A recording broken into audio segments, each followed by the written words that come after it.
And welcome back to another episode of the horse racing podcast absolutely no one asked for, the Polo Punt Club podcast, with my very good mate, Declan. Hello, how are you? I'm very well, thank you, mate. Such a formal introduction for what is a very loose podcast. Yeah, look, we were just saying that, and deepest apologies to all South Australian racing fans. Your racing sucks.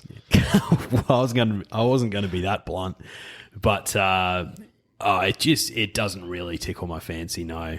But Group 1 racing in Adelaide this weekend, so we've got to do our due diligence and at least give the punters something. I guess so. If you're hearing that, that's my dog at the door, just wanting to get on the mic. But, stay away, Leo. Leo the legend. But yeah, I guess Russian Camelot won this race last year, but I'd say that's the only horse of note that has won that type of race in Adelaide ever. Yeah, so fair. I can't recall anything coming out of Adelaide of substance, out of the Adelaide Group 1s at least, of substance in the last few years. So no, and if you listened last week, punters, you may have caught on that, you know, we need to keep ourselves interested in this podcast as well. So we're just going to touch on a few things that tickled our fancy during the week. So, mate, I went to the footy on the weekend, Lions versus Port. Yeah, unreal. And the Lions, of course they did. They towed up Port Adelaide yet again. They really did. And yeah, it was a clinical performance. Very enjoyable to watch. It was, and I did it perfectly. You know, there was a bit of rain around, you know, the crowd was absolutely throbbing out there. Throbbing. It was fantastic. It was Wow. brilliant to see. So Prue and I decided to leave at 3/4 time, and when we got home 20 minutes later, you know, no goals had been scored, so we didn't miss any action.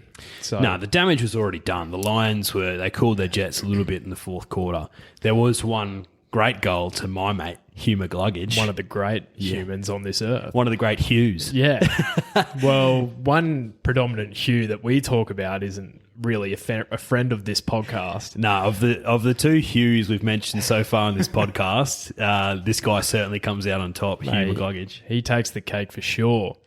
But if I was at the game and for Hugh's goal, which I wasn't, I was, you know, had a shower by that point, you know, feeling comfortable. Relaxing and getting ready for, a nice rest after what was a dominant victory. Yeah, you know, mate. I knew the boys had got the JD. So if I was there, after every Lions goal, they do like a little dance move, right? And Joe Danaher, for example, he does his, and, you know, I think he did a handball, pretty basic stuff. But they also play a snippet of a song.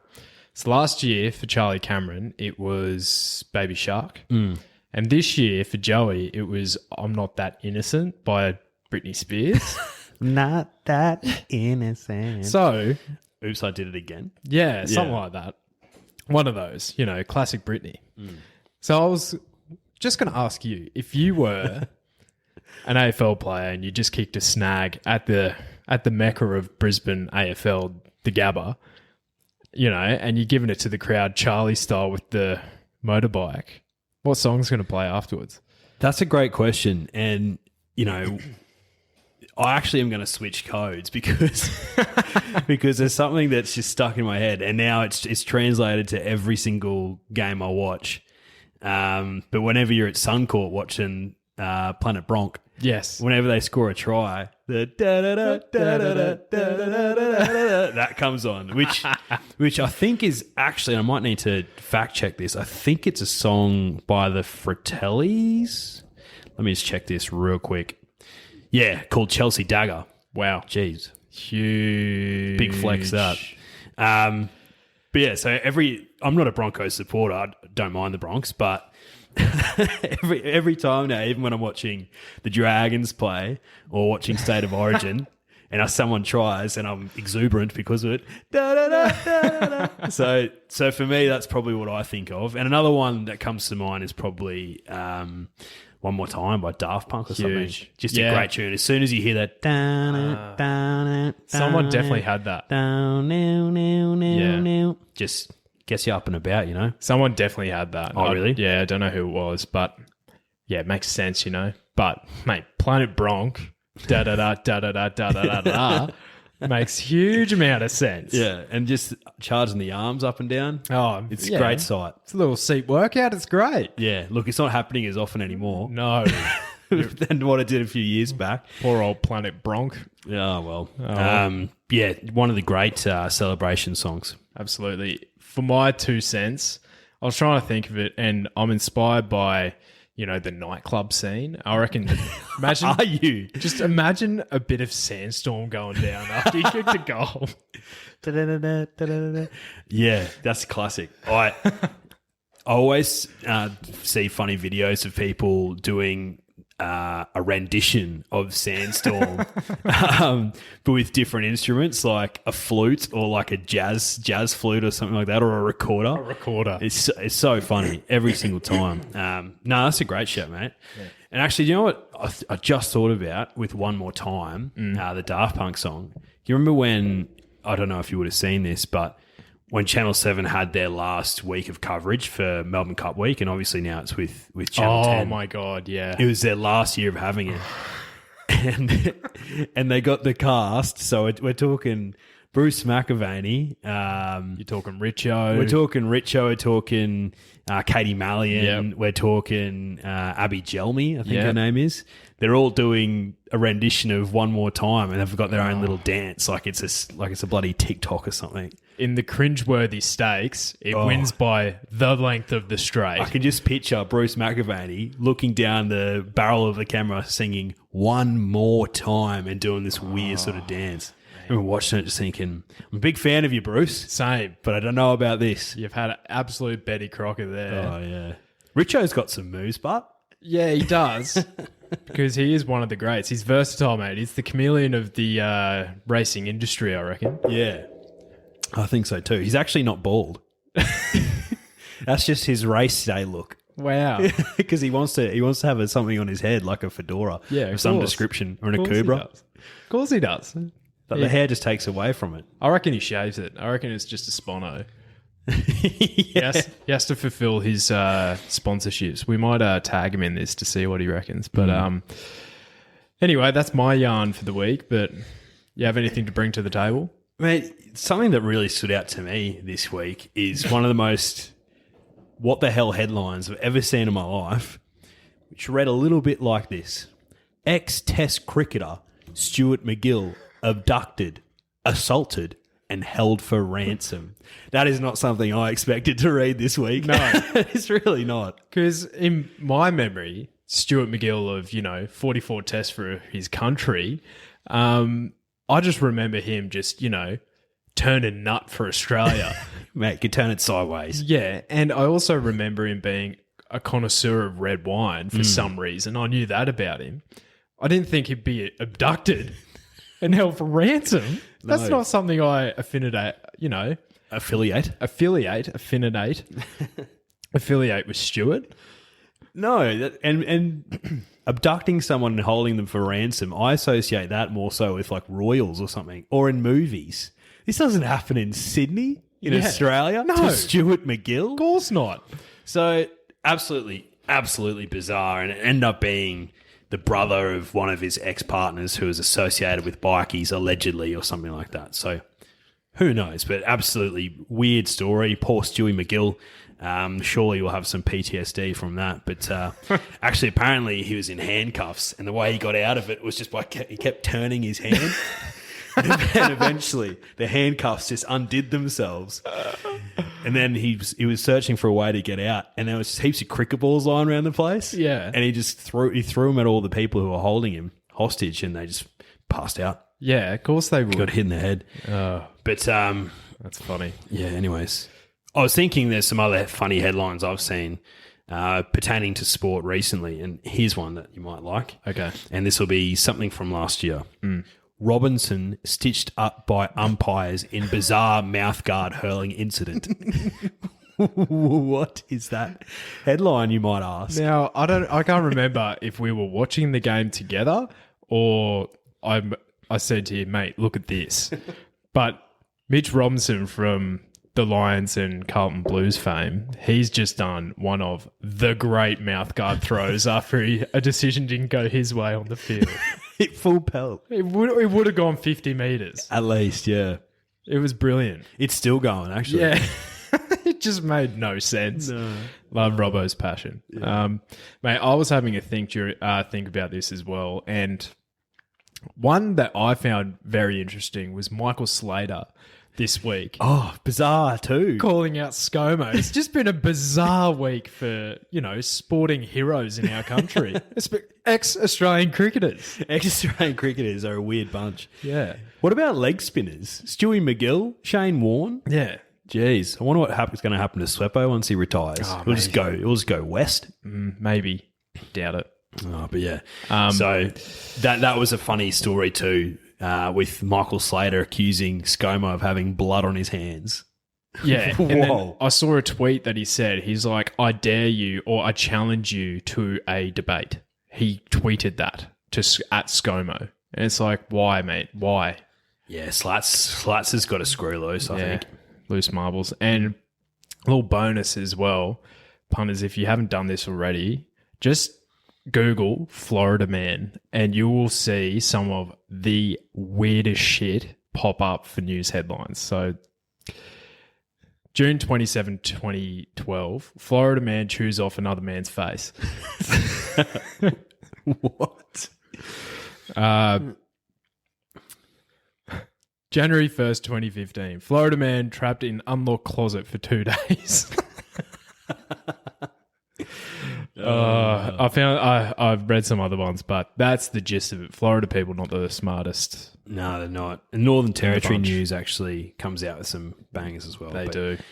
Perhaps for another time. I think so. Okay, this week we're doing our top 3 bad beats of the autumn/spring, wherever they land. Look, there's plenty to choose on from, but I think this would have to be our top 3. Do you want to... You have the honours, mate. Mate, well, look, mine are pretty broad because I've had a pretty average autumn, right? Me too. And I'm going to start off with just very elegant and not being able to find her at all. No. So I didn't tip her in her Group 1 victories in the Ranvit or the Chipping Norton. So I said to myself, I'll tip her in the Queen Elizabeth, which is probably soon to be the King Charles Stakes, not the Queen Elizabeth Stakes, because I don't think she's got very long left. And she goes and runs second. And I recall saying on the podcast, and I looked for this specifically for this point, in the spring after she won the Caulfield Cup, I said, I'm going to back her every start in the autumn. Oh, no. And I didn't until the last start where she ran second. So one of my favourites, very elegant. Cannot believe I didn't find her once during the autumn. That's just poor form for me. That's a bad beat. That is a bad beat, and especially the class that she is. And, and the one time you jump on, she's chewing her silly face off. Oh, bloody hell. It's like she's just listening to Sandstorm at 2 a.m, mate. Yeah, she is. My number 1 bad beat, well, 3, 2, 1. My first one is Brooklyn Hustle running 4th in the Oakley Plate after about 20-minute look at the photo. Had her each way, so I knew I wasn't getting first, but had her in an each way combo. If that had won, I would have collected quite a bit. And by the photo, I'm still not convinced she ran 4th. But what really kicked me in the nuts there was the next 3 to 4 weeks on RSN radio, David Gator Gately just saying, oh, yeah, Brooklyn Hustle should have won that race. If you tipped Brooklyn Hustle, you got the race right. And I'm just like, that just doesn't help me, Gator. Oh, mate, I feel for you, but also backed Portland Sky in that race, so... You did. Yeah. And that was probably the last Group 1 I picked ever. So, Brooklyn Hustle, look, and she flew home again for 5th. She loves it. That's her racing pattern, mate. Yeah. And she'll keep doing it. Yeah, so... until she retires. I reckon she's a good bet in like a 10-horse field when she gets one. I reckon. First up, maybe. Yeah. Yeah, definitely first up. So, we'll see. Anyway, number 2.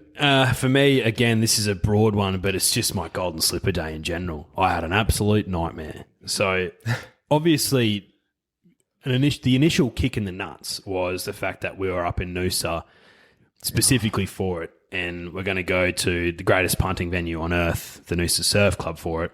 Duh. And it gets rained out. Duh. That sucked. That So I did guess suck. delayed a week. And I'm like, I'm not going to change any of my tips. I still think the deck's going to be quite soft. Bit of give. Bit of give. It was still soft, but it wasn't as soft as what I wanted it. No. By no means. So this is how my day read. Oh, no. Rosehill no. Guineas. Fourth. Lions Raw. Damn. Sake. Ranvit. Second. Adape. Damn. In the slipper. Fourth. With 4 moves ahead. Ah, shit. So an each-way price too. Juniper and the George Ryder did absolutely nothing. Second last. Yeah. Other roughie that I wanted wins. Talia and the Galaxy. Absolutely nothing. Oh, and that's when the imposter Eduardo won. So that was my golden slipper day, and I think I was this close to giving up punting. That close. If you're listening but not looking on YouTube, stop the podcast right now and go on YouTube. That's how close I was. Do it. We're 16 minutes in. Do it now. There's something else of this size I'm thinking of too. But yeah, it was not a good day for me. And ironically, since then, I've had a bit of a look through, and every Group 1 since then, except I think barring 2 or 3, my horses ran in the top 4. Well, there you go. So it could be the loss that you need to have. I needed to take a good hard look at myself in the mirror, and I did. Yeah. I still am. Yeah, you're still, only about 2 to 3 wins away from the tippy top. I could win it all. It's a very tight leaderboard. It is. So, plenty of footy to play, about 10 rounds, in fact. We'll see. My second one was the last leg of the quaddie in the first day of the championships, where we had 4 of them, I think, and none of them looked like winning except the horse that I picked, Marbusha, and it got beaten by a nose by Matchmaker and J-Mac.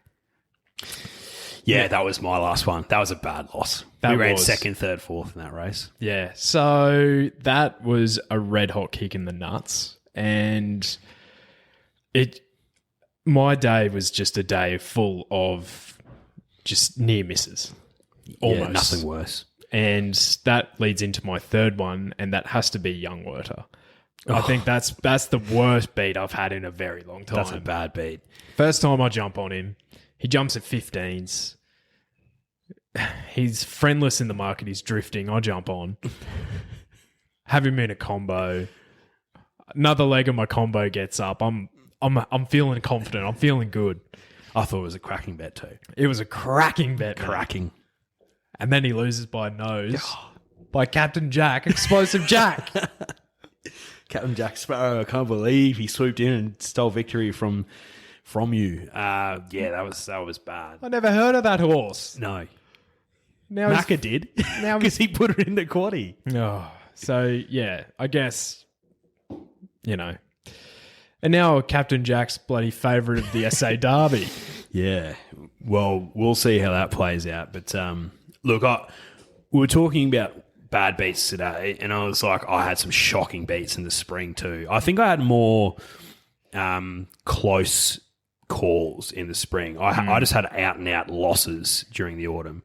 But on Derby Day alone, I had Personal, which was in the 2nd or 3rd race. Yeah. That lost to your thing. Victoria Key. That's right. And Odium, which lost by a schnoz. Yeah. It still stings. Does So sting. I've had a shocking last sort of 6 to 9 months, but you know what? It's all downhill from here. See, now that's saying, does that mean it's a positive thing or a negative thing? Because if you're downhill, without the brakes on, you could die. Well, it's easier to go downhill though, is it not? I don't know. Let's ask Frank Ocean. Yeah. We'll get him on the podcast. I'm sure he listens. But that's bad beats. Let us know yours. I'm sure there'll be some social content going up about this because, we're suckers for punishment. Oh, look, punning is a series of bad beats close victories and then the very, very occasional juicy win. That's all it is. Weekly. Oh, it's a roller coaster. The former, not the latter. Anyway, look, I've got a Polo recipient written down here. I'm going to do it really quick because I think they deserve it. I'm giving out, and I'm not giving out a navy, a white, I'm just giving out a purple. I think going on, we're just going to give out either a navy or a purple. Port Adelaide again in purple polo this week. Suckers. They suck. They suck, mate. They are Brisbane's bunnies. Love to see it. Harris Andrews gave Charlie Dixon an absolute bath. As he always does. It was brilliant to see. At the game, just none of them put in for the jersey. No, they didn't. Charlie's just, sitting in the bath that Harris Andrews has poured for him. It's a lukewarm bath. It's not an enjoyable bath. Rubber ducky in one hand. Pruny hands, Yeah. Charlie. Yeah. Come on, prune hands. They might be enormous hands, but they're pruny. They're pruning. So he's not going to grip anything with those pruny hands. No, and he couldn't kick straight either. It was like a kick in a bar of soap. So, look, probably a bit harsh on Big Charlie there, but Port Adelaide as a club, more like Purple Adelaide, I would have thought. Suckers. So that's done and dusted. We get into the racing. The Yawn Derby, the South Australian Derby, 3-year-olds, 2,500 metres, set weights. Last year won by a Russian Camelot. Oh, what a win that was too. Went through the archives and I saw that only 2 fillies have won this race in 27 years. I didn't know that, Not that surprising. It's not. Looking at it, obviously you've got Personal in there. On the quick backup, which might actually suit her. May do, but not for me. Who knows? She's done her dash. Oh, I just don't think against the boys. Yeah, fair enough. And one of the fillies to win that was Kofila, who did nothing up until then and then did nothing after that. Yeah, that's right. So real anomaly there. That was only 2 years ago. I think she was about 30 or 40 to 1. So, yeah, right. Yeah. Anyway, how do you see the Yawn Stakes, the Yawn Derby playing out? God. Look, it's an interesting race because there's a few horses that have come out of different races. However, if you look a bit deeper, a lot of these horses have actually versed each other at some point. In terms of form line that I think's probably most important, I want to look at the form around Explosive Jack rather than the form around local horse Royal Mile. So there's a horse that actually beat Explosive Jack in the Bendigo Street Leisure Trial. Yes, over 2,200 metres. Over 2,200 metres, and then came out and beat Through Irish Eyes in the Galilee Series final over 2,400 metres. Through Irish Eyes won the St. Leger final recently. So yes, it did. That form has been franked, and that horse is number 3, Lequero. Draws well here, I think, sits just off pace and should get a pretty good run. What I was wondering, though, is will they be asleep at the front? Because it doesn't seem to be tons and tons of early speed in this race. Yeah, from that gate, Luke Curry in the saddle. Hopefully it will just sit closer to the speed. Lequero is the one I found as well. I think 550 is actually a pretty decent price for it. I thought it'd be closer to favourite without seeing the odds. I can understand the odds for Explosive Jack. $3 is very short, though. Like, you look at his starting price profile, $16 last start in the Australian Derby. So, I just find that hard to marry up. To be honest, mate, I didn't have too much more to add in this race. I had Lequero on top. I think Personal on the quick backup will suit her. She's won out at this distance against the fillies, and she does like racing this way of going. And then I had Explosive Jack in for third. So playing around the favourites, nothing too interesting for mine. Yeah, look, I've got a little bit to add to that. with Let's Crack a Deal. I think at $14, I think he's a great shout. He's been aimed at this race. This is him third up. He gets the blinkers for the first time. He's trained by Moen Eustace, just like Explosive Jack. So that'll be interesting to see how he goes. Should probably get a good to soft track. There's a bit of rain forecast for Adelaide, so that'll suit him. He comes out of a race where he ran second to Royal Mile over 1,800 metres in the Port Adelaide Guineas. So I think he gets to a distance which is suitable. And the biggest query for mine for him, though, is obviously a drawing gate 15. But I think Benny Allen can get him forward and running well. So I think if you're looking for a roughie in this race, I'd be on Let's Crack a Deal. One other horse that I found interesting was number 6, Deep Strike. Ran in the Chairman's Stakes, which was the race that Royal Mile won last start. Ran 8th there, but if you watch a replay of that race, was trying to get out about 3 or 4 different times and just couldn't, but found the line really strongly. It's won its previous 2 prior to that race. So I think it's unders at $8.50, but just wanted to highlight that horse. So yeah, I think it sits out of those ones, but I've got Lequero on top as well. Explosive Jack should run well as well. And yeah, snuck Let's Karaka Deal into my numbers. On Let's Karaka, in the spring, it was pretty much leading each race it was running in. If it wasn't, it was in the top 2 or 3. It's sitting back in its runs now, and it's actually hitting the line quite nicely. So Blinker's first time for him as well. So that out of Kieran Maher, David Eustace, they can definitely train a stayer. You know, the stablemate might beat the stablemate home. Yeah, that's what I was thinking. How often do you see that? He's only third up here as well, so this has always been the target for him, whereas I think they said after Explosive Jack won the Australian Derby, they were going to take him down to Adelaide potentially, depending on how he pulled up, but I think the Australian Derby was his grand final, so maybe a little bit of an afterthought, but wouldn't surprise. He actually, in that race, he ran second to Lequero in the Bendigo St. Leisure Trial, whatever.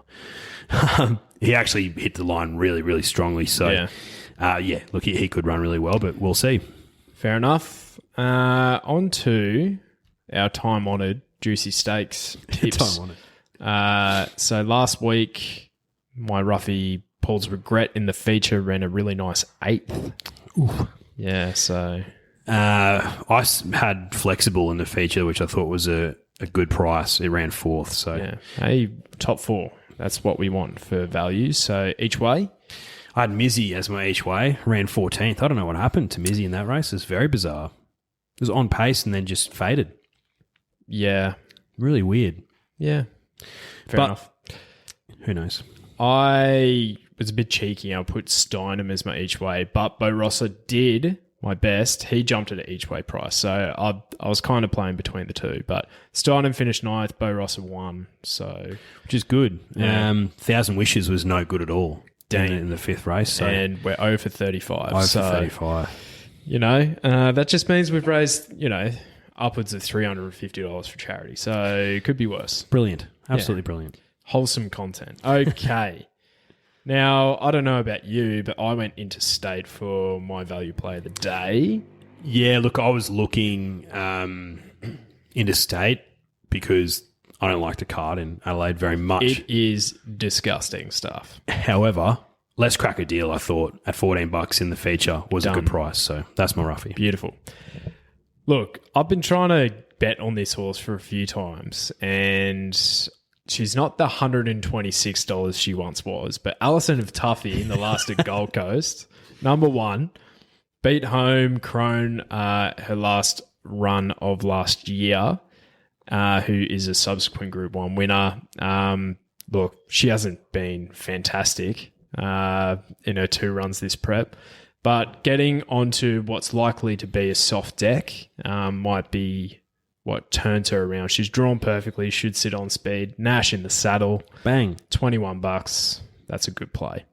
Yeah, nice. I've got Lequero for my each way, $5.50 at the moment, so should get your money back if it runs a place. Punters. Yeah, no, same. And then this has got Master of Wine vibes for me. Oh dear. This is if it doesn't win this race, and forget about this horse. But in race 8 in Adelaide, Cherry Tour Tony. Oh, dear. So if you actually have a look at that race, it's about $2.40.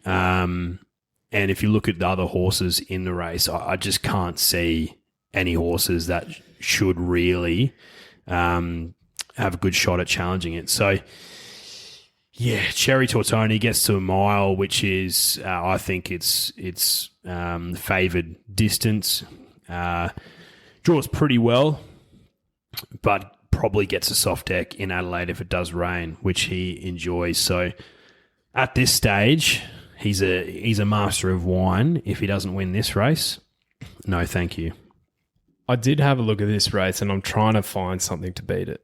Yeah. Maybe Way to Go Paula. Maybe. I thought that, or potentially Agreeable might be a bit of a threat, but nah. I think Cherry Tortoni should be winning this, and if it doesn't, then never back it again. Especially with Embolism out of the race. I thought that wouldn't be a bad shout, but now it's out. So maybe Casino 17. Haven't looked at the form properly, and to be honest, I don't know my Adelaide form at all. So yeah, no, that's a fair shout. Look, this is a genuine stab in the dark for my best play of the day. Full disclosure, I said that last week and it got up. So this could win as well. But heading to the Gold Coast race 4, number 11, Wisdom of Water, Annabelle Neesham's stable. I think she's turned around this horse. He's been quite impressive, his 2 runs this prep. Big query, huge query, undeniable query is the likely soft track at the Gold Coast, which he has absolutely no form on. But you're getting a price of $5 to find out. Jai McNeil in the saddle, 54 kegs. He meets horses like Scalapini beautifully at the weights. I think he did show a lot of ticker just going down to Signore Fox, and he wasn't too far away from Wild Ruler. Like, if Wild Ruler was in this race, he'd be $1.20. So I think the $5 on offer for Wisdom of Water is not a bad shout. Fair enough, mate. The Gold Coast actually got some decent racing. So check it out, punters. Absolutely. Well, Group 1 racing returns to Brisbane next week, if I'm not mistaken. Does, with the Doom and 10,000, mate. So we have the Goodwood next week, and we have the Doom and 10,000. So we're going to be busy boys. Yeah, look, I'm looking forward to that more so than what I am the South Australian Derby. Absolutely. So, once again, not too confident with our picks this week, or at least I'm not. We'll see. So, if you're having a bet, to be honest, just save your money until the spring or even the winter. The winter's going to be good. Winter will be good. Yeah, so if you're having a bet, maybe save it till then, but we'll see you next time. Peace.